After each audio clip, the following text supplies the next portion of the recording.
Hello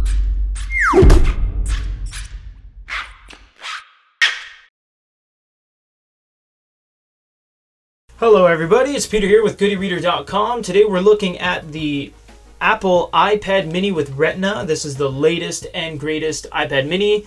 And we're looking at the Samsung Galaxy Tab 4, and this is the Nook version. You'll see that it has a lot of preloaded Nook stuff. It also has a book on the bottom left corner that allows you to go to and from the book you're reading. You can't get rid of this on the Nook version of this tablet. If you don't want that, you can always grab the Samsung Galaxy Tab 4. So what we're going to do is look at the reading experience in terms of magazines, ebooks, and just the overall UI and the store discovery. So without further ado, let's get diving in.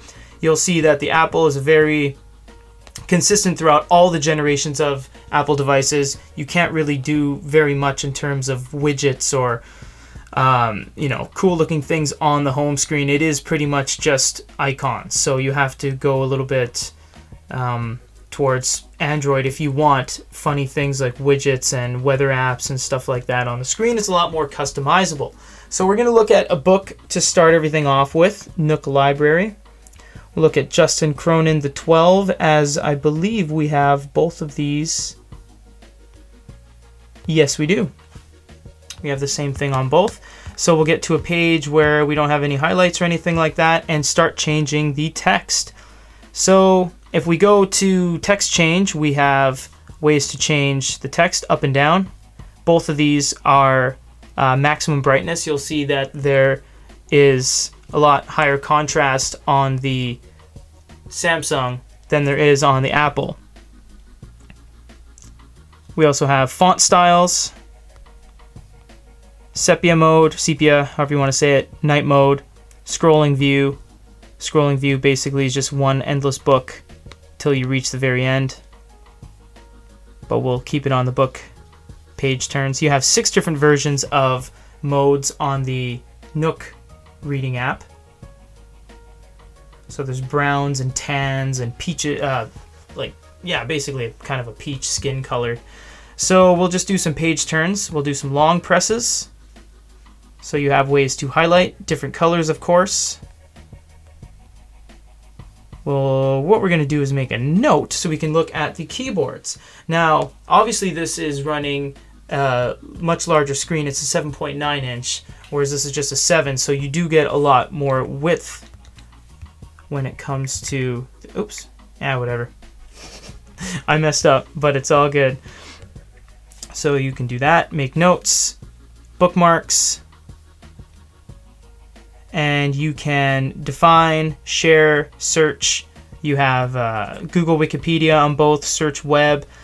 So you'll see that the reading experience on both of these is going to be fine, basically. It comes down to a matter of preference and what kind of features you want with your device, but this is just showing you exactly what you get on both of these. You get a very nice page turn animation on the Apple device. See, if you drag it from the bottom comes over. If you drag it from the top comes over. This is just a scrolling page turn like so. So let us look at a magazine now, show you guys what that looks like. We'll look at National Geographic, as we have that on both devices, newsstand. Now the thing about the Nat Geo on this is that it only goes into landscape. I can't change it out of landscape for some reason, and that's because this is a National Geographic app, whereas this is the actual purchased magazine. So you do get that nice page turn animation on magazines, whereas on here you actually only get a scrolling kind of, page turn. See that things are rather different from, even though these are the same month of the release of National Geographic, a lot of the ads and everything else is going to be different, And I'm not quite sure why, but I mainly because this is an actual app, whereas this is the magazine itself. So we're just showing you, oh, there you go, we've managed to find something the same.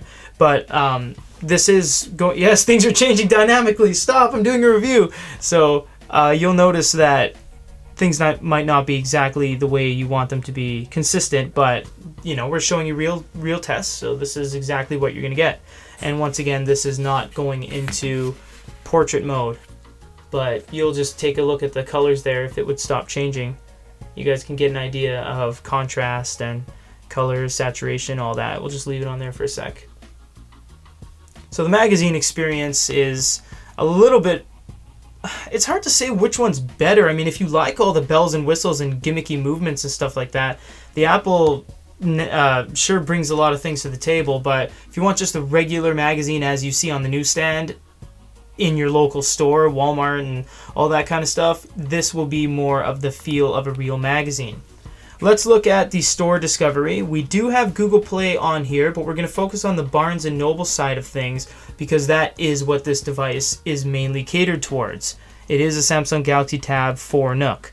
So we're going to look at that beside the App Store from Apple. So you'll see the way things are laid out here. It's very text-driven, international intrigue, all the categories up here. This is really just write everything in one page. It's really nice. It's always nicely laid out the way Apple does everything. You have your featured stuff up here on a carousel. Everything scrolls to make best use of the screen as you possibly can. Wow, this looks really fun. I'm gonna get that for later. What? There we go.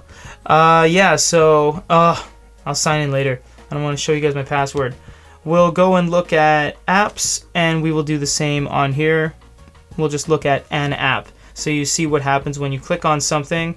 For example, let's get something free here. Here we go. So you see that everything kind of in the background dims out a little bit, and you have this smaller square in front that you have all the information on. So you can scroll up and look at everything there. Description, what's new, etc. You can look at everything on this screen here. So the way they do them are drastically different. Now we should mention that the Samsung Galaxy Tab 4 Nook has made leaps and bounds past the previous generation, because this one, the Nook HD and HD Plus, was actually only available for downloaded content in the UK or the US, and it actually asks you that when you first get the device. It says, are you in the UK or are you in the US? Otherwise you can't download anything on it. In terms of the Nook store, you'd have to use Google Play. Whereas this, if you did have content on the Nook store, the Nook shop that you're interested in, you can download it, because it, pairing with Samsung, really unlocked it internationally, because you can use this in any country, whereas the previous generations you can't. But this is because Barnes & Noble didn't make this. It has no Nook logoing on it whatsoever. It is a Samsung device. We just wanted to show you a quick comparison versus an iPad mini and the Samsung Galaxy Tab 4 Nook, because everyone always says, how does it stack up against an iPad Air? How does it stack up against an iPad mini? It's always the iPad mini and the iPad Air. Those are the leading tablets, because when you think tablet, a lot of people don't even know what the word tablet means. They just said, oh, nice iPad, even though it's a Kobo Arc 10 HD or whatever. So this has been a quick comparison versus these two guys. If you guys have any questions, if we flew over anything, if you want us to look at anything else, let us know. GoodyReader.com is our news publication, or YouTube.com/GoodyReader is our YouTube channel name. We have over 1,000 videos, and we take requests. So if there's something you guys want, please request, and we'll see if we can accommodate that request for GoodyReader.com. This is Peter. What is in there? We have a SD card, micro, up to 32 gigabytes. We have status indicator light. This extra hole is for the latch, like so. And we have the micro USB port, which is utilized for charging the device and transferring data to and from the device to your computer. So we tap the power button to wake it up.